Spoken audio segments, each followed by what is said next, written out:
Hello, আজকে চলে এসে একটা নতুন মিনি ব্লগ নিয়ে। আজকে বুধবার, তো আমি গেছিলাম ডাক্তার দেখাতে। আমার যদি শুক্রবার অপারেশন আছে।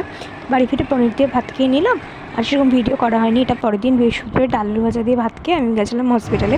কিছু কাজ ছিল, অফিসিয়ালি কাজ ছিল, কাগজপত্র জমা দেওয়া ছিল, যেহেতু পরের দিন আমাকে ভর্তি হতে হবে শুক্রবার দিন। আর আমার তারপরে কাজ টাজ হয়ে গেছে, আর আমি তারপরে হসপিটাল থেকে বেরিয়ে গেছি।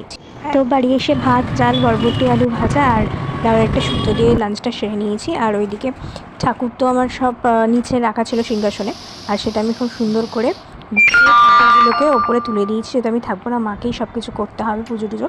আর ঘর শোকেস টোকেস সব কিছু, পড়াশোনার বই খাতে অগোছালো ছিল, সেগুলো ঠিকঠাক করে গুছিয়ে নিয়েছি, যাতে ফিরে এসে সুস্থ হয়ে একদমই ঠিকঠাক জিনিস দেখতে পারি। আর ওইদিকে তারপরে হচ্ছে তারপরে আমি ডিনারটা করে নিলাম। আর ওইদিকে হসপিটালে যাওয়ার জন্য ওষুধের বাক্স, টুথপেস্ট, ব্রাশ, একটা চুড়িদার নিয়ে নিয়েছি। তো আজকে ভিডিওটাকে এইটুকুই। ভালো লাগলে লাইক করো, ফলো করে, শেয়ার করে, সাবস্ক্রাইব করো। টাটা।